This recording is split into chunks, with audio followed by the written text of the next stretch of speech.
Now on Denver 7 News at 4.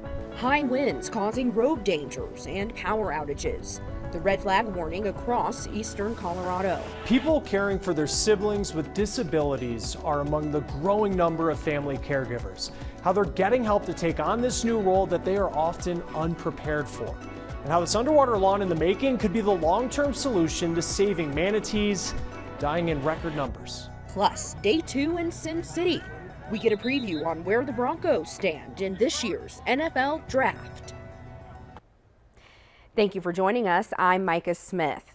First at 4, the high winds wreaked havoc on this Red Flag Friday. They were strong enough to take down this tree onto a car near Wash Park. This was near Virginia Avenue and Washington Street.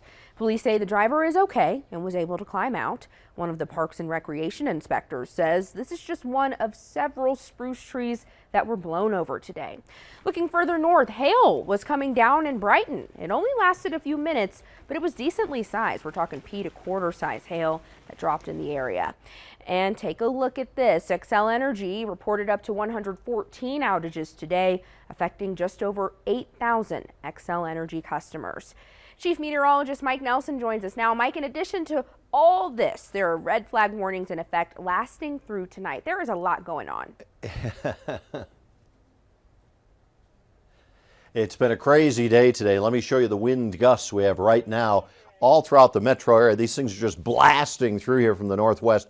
54 miles an hour at Berthoud Pass, but 46 miles per hour at Broomfield. And out on the eastern plains, 38 miles an hour. That's not the gust. That's the sustained wind at Burlington. Lamar's at 47 miles per hour. Needless to say, we have a front that's moving through. It's still in the 70s over southeast Colorado, but it's cooled off behind this cold front. And that front stirred up the thunderstorms earlier, the strong winds now.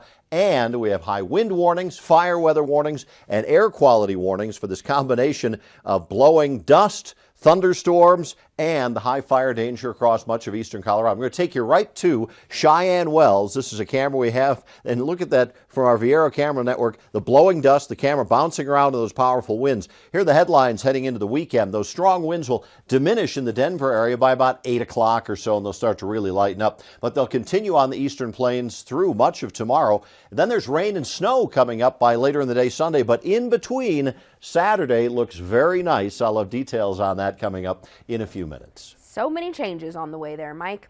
Today is day 2 of the NFL Draft, and while the Broncos just watched and enjoyed the show for day 1, today is a big day for them. Lionel Bienvenu and the Denver 7 Sports team gives us a look at what to expect. Hey, Lionel. Hey, Micah. Yeah, Russell Wilson day off yesterday. Today it's back to work for George Paton. This is the big day for the Broncos in the draft. They have 3 picks tonight. Pick number 64 in round 2, and then pick 75 and 96 in round 3. Boy, it's going to be great. But wait, will they actually make those picks? Or will they trade up or down? Anything can happen, according to George Paton, who is not one to kind of sit back and wait.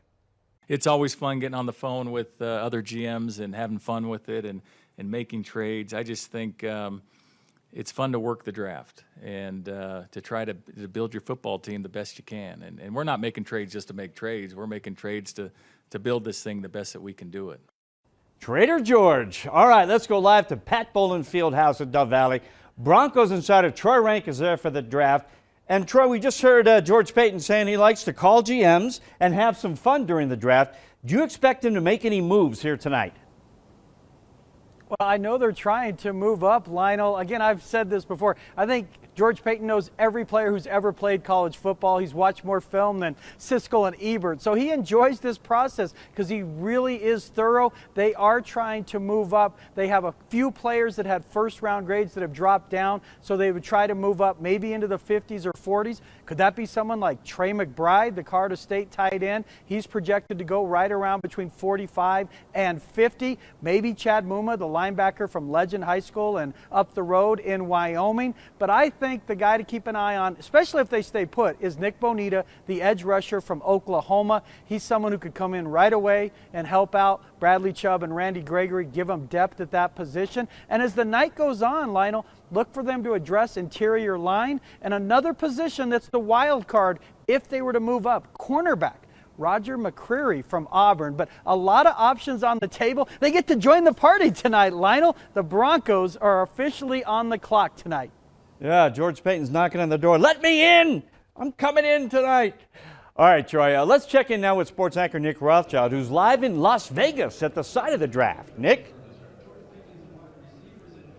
Well, Lionel, I think I saw George Payton at Rob Gronkowski's pool party last night, or maybe it was just someone that looked like George Payton. Just kidding. Vegas is fantastic, Lionel. Who doesn't love all the glitz and the glamour? And I can't keep this up. Who am I kidding? Vegas is chaos and anarchy at every street corner. Why do you think I'm inside here at the media workroom instead of out there amongst the masses? While I try to avoid the sin in Sin City, I'm also keeping my eyes back home on Fort Morgan, where Trey McBride awaits to be the first tight end taken off the board in this year's draft. Right now, ESPN has him as their 15th best player available, and I think that's a little low, to be honest. This guy was named the nation's best tight end last season in all of college football. He ran a 4.5 40, and he's proven to be an every down player, along with being an absolute mismatch in the passing game. But oh, what do I know? I'd rather be by the Bellagio pool than in here in what looks like the Sheraton Ballroom. We'll keep an eye on Trey, though, and hear from him after he gets picked, Lionel.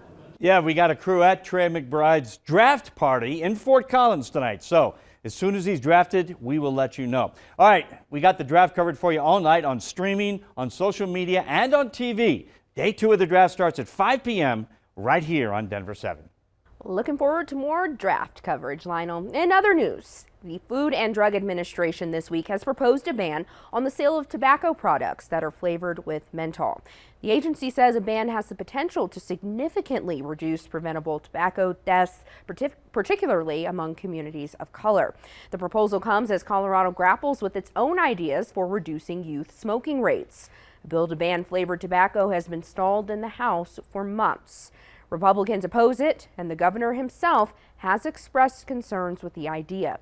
A big part of the holdup, tobacco is helping fund the governor's universal pre-K plan. There has to be a choice made. And so it's either pre-K and you find a new revenue source for it, or pre-K and you don't, and flavor ban doesn't go forward. That the health of our kids is not worth universal preschool funding, that we can figure out the monetary pieces of this. About a half a dozen cities have already banned the sale of flavored tobacco. Most recently, Denver's mayor vetoed an attempt at a ban, saying he would prefer for the state to take action. Lawmakers have 12 days to decide whether this idea should become law. COVID-19 vaccines for young kids could be available by early summer. The FDA announced today its advisory teams have meetings set for June to consider both Moderna and Pfizer shots for children under 5. An FDA official says they'll start reviewing applications right away. Moderna has already requested emergency use. Pfizer's expected to soon. Now, you may have heard the term health equity. We talk about it a lot, and when we do, we're talking about everyone having a fair access to medical care. And there's new research showing where that isn't happening.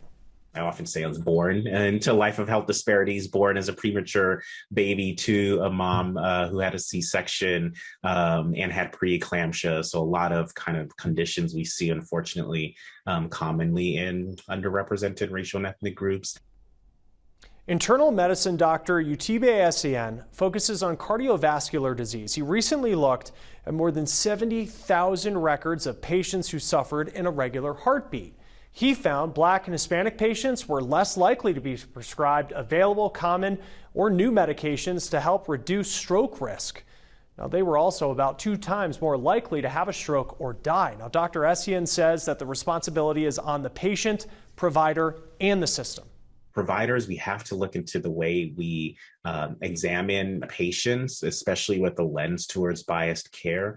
And so if the patient in front of me doesn't speak my language, may have a different social means than I do, or than my family does that influence the way that I prescribe the medications? Where, again, either subconsciously or not, I say, well, I'm not too sure if this patient is going to adhere to it or is going to comply to this therapy. So maybe I'll just give them a different medication that's more affordable, etc. Now, he says there is research showing some implicit bias training for medical providers can influence the way medications are prescribed. But he says there's a lot of improvement that can happen at the system level, too. How do we make sure that the care that we provide patients is, again, equitable because they are getting it at an equitable healthcare system? They have close access to their pharmacy when they leave the clinic. They have the same access to clinical specialists who are more likely to prescribe these medications. Dr. Essien is presenting these new findings this weekend at the Heart Rhythm Society Conference, where medical professionals are meeting about improving patient care.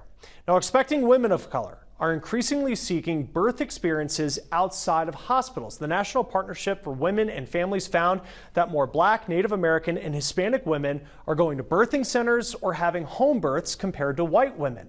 The numbers show there were better outcomes for healthy women. The increases are attributed to more awareness around pregnancy risks for people of color and the desire to be in environments where they feel safer and heard. Schools are looking at how to help, as some kids are still playing catch up on learning compared to earlier in the pandemic. The new evidence that is showing that online tutoring is working. Also coming up, the controversy is heating up on extra fees for electric vehicles. Should those drivers have to pay more? We take a closer look.